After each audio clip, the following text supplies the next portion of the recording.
आसन, प्राणायाम, प्रत्याहार, धारणा, ध्यान, समाधि, अष्टौ अंग। महर्षि पतंजलि कहते हैं योग के अष्टांग 8 अंग, योग के बाह 4 अंग, यम नियम, आसन और प्राणायाम। यम नियम का पालन करना है और आसन और प्राणायाम इसका प्रतिदिन अभ्यास करना है। योग की ये बाह अंग जो है ये 4 सीढ़ियां हैं। इन 4 सीढ़ियों में हमको स्वयं को चढ़ना होगा, स्वयं को चलना होगा, स्वयं को आगे बढ़ना होगा। ईश्वर कहते हैं, वेद कहता है कि हमें उस ओर प्रवृत्त हो जाना है। वेद अर्थात ज्ञान, ज्ञान और विज्ञान इन दोनों का समाहन, और इस समाहन का नाम ही योग है। योग कर्मेषु कौशलम, योग से कर्म में कुशलता है। आप अगर चिकित्सक हैं तो चिकित्सक का कार्य पूरी तरह से अच्छे से कर पाएंगे। अगर आप शिक्षक हैं तो शिक्षक का कार्य अच्छे से कर पाएंगे। यदि आप माता हैं तो माँ अपने पुत्र के प्रति जो कर्तव्य है उसका पूरा पालन कर सकते हैं। अगर आप पिता हैं तो पिता के प्रति, हमारे एक व्यक्ति एक होता है किंतु उसके अनेक प्रकार के रोल होते हैं, अलग अलग प्रकार की उसकी जो है उसे भूमिका निभाने को ईश्वर ने दिया है। मैं किसी के लिए पिता हूँ तो किसी के लिए पुत्र हूँ। अगर मेरा पेशेंट है, रोगी हूँ, मैं जैसे कि डॉक्टर हूँ तो मैं उस रोगी के लिए एक अच्छा आदर्श डॉक्टर बनूं। और ये सब कुछ हो सकता है योग से।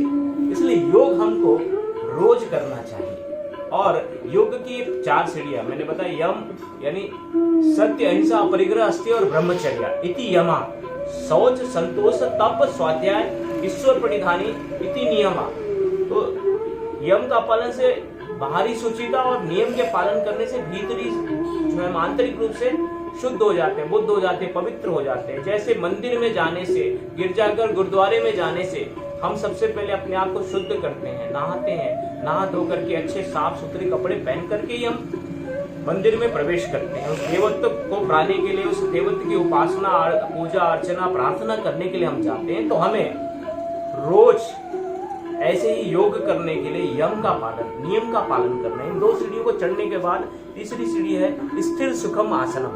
स्थिरता पूर्वक, सुखपूर्वक आसन का अभ्यास करना, स्थिर हो जाना किसी एक अवस्था में। जैसे मैं अभी बैठा हूँ सुखासन में, सुखासन में स्थिरता पूर्वक बैठना, लंबे समय तक। आसनों की सिद्धि जैसे जैसे होती है वैसे वैसे हम अपने भीतर के देवत्व को प्राप्त कर सकते हैं। आसन के बाद योग का 4th अंग है प्राणायाम। पूज्य योग ऋषि स्वामी रामदेव महाराज जी, पूज्य गुरुवर हमेशा कहते हैं हमें, हमारे वैसे तो प्राणायाम 54 प्रकार के और उससे भी अनेक प्रकार के प्राणायाम है, लेकिन 7 प्राणायामों को रोज करना है। भस्त्रिका, कपालभाति, बाह्य प्राणायाम, उज्जयी, अनुलोम विलोम, भ्रामरी, उद्गीत, ओम का उच्चारण, इन 7 प्राणायामों को और 8वां ध्यान।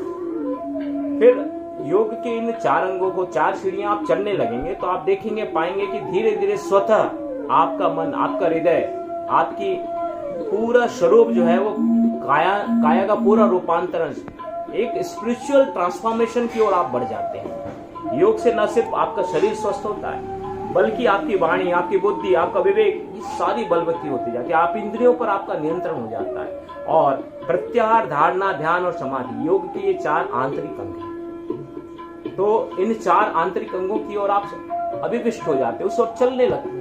आपका पथगमन होता है। आप 4 कदम चलते हैं तो ईश्वर कहता है 4 कदम तुम चलो और 4 कदम मैं तुम्हारी ओर बढ़ता हूँ और अपनी ओर ले चलता हूँ। तो जैसे नदियां बहते बहते उस विराट सागर में समा जाती हैं। इंद्रावती, गोदावरी, गंगा, जमुना, सरस्वती, जितनी भी नदियां हैं उनका एक ही लक्ष्य है कि उस विराट में समा जाना। वैसे ही हमारी आत्मा उस विराट में समा जाती है। उस समाने को ही हम कई जन्म जन्मांतर से इसी की राह देख रहे हैं। इसी के लिए हमारा कई योनियों में, कई प्रकार के चीजों में हमारा जन्म बार बार होता है और हम उसी ओर आगे चलते जाते हैं, उसी ओर बढ़ते जा रहे हैं। और जैसे गंगा, जमुना, सरस्वती समुद्र में जाकर के मिलने के बाद न वो गंगा रहती, न जमुना, न सरस्वती, वैसे ही हमारा भी उस विराट प्रभु के, उस परमात्मा में यह आत्मा विलीन हो जाती है और ये फिर दिव्य धाम, उस पावन धाम भगवत सत्ता की ओर हम अभिविष्ट हो जाते हैं, उस सत्ता में समाहित हो जाते हैं। इसलिए कहा है हमारे ऋषि मुनियों ने, वेदों में कहा है, हमारे पुराणों ग्रंथों में कहा धर्मार्थ काम मोक्षाणाम आरोग्य मूलमतः। धर्म अर्थ काम और मोक्ष इसकी अभिव्यक्ति, इसकी सिद्धि के लिए हमें रोज योग करना है, रोज प्राणायाम करना है। आइए हम सब मिलकर के रोज योग करेंगे, प्राणायाम करेंगे, स्वयं करेंगे, औरों को भी योग कराएंगे। करें योग रहे निरोग। इस मंत्र को हर एक सामान्य जन तक, सामान्य व्यक्ति तक, क्योंकि आज चारों ओर दुनिया रोग से, भय से, दुख से आक्रांत है। उन दुख, रोग, भय से मुक्त बनाने का यह एक सबसे शुद्ध सर्वोत्तम माध्यम है। इससे सेवा भी होगी। एक बीमार व्यक्ति को आपके माध्यम से अगर स्वस्थ हो जाए तो उससे बड़ा पुण्य का कोई कार्य नहीं। इसलिए एक दुखी व्यक्ति को, एक निराश व्यक्ति को उसके अंदर जीवन में आशा की किरण आप पैदा कर देते हैं तो इससे बड़ा कोई कार्य नहीं, और ये योग से हो सकता है। तो आइए आप सबसे करबद्ध प्रार्थना कि हम सब मिलकर के प्रतिदिन योग करें, रोज करें योग, और स्वस्थ रहें, मस्त रहें, व्यस्त रहें, ऐसे जीवन को जिए। जीवन को सच्चे रूप से जीने का यह कला का नाम है योग। यह जीवन जीने की कला है। It is art of living. तो आप योगमय जीवन जिए, भक्तिमय जीवन जिए। आपके शरीर का, आपके मन का, आपके व्यक्तित्व का रूपांतरण है योग। इसलिए हमारे व्यक्तित्व का रूपांतरण, हमारे शरीर का रूपांतरण, हमारे मन, बुद्धि, विवेक का रूपांतरण कराता है। इसलिए हम सामान्य व्यक्ति से एक विशेष व्यक्ति बन जाते हैं, और विशेष व्यक्ति से एक मानव से महामानव, महापुरुष और देव पुरुष को हम प्राप्त कर सकते हैं। हमारे भीतर पूज्य गुरुवर कहते हैं, स्वामी रामदेव महाराज जी, हमारे भीतर अपरिमित शक्ति है, अपरिमित ज्ञान है। यह ज्ञान को, इस शक्ति को जागृत करता है योग। इसलिए आज आप सबसे विनम्र अनुरोध है, विनम्र प्रार्थना है।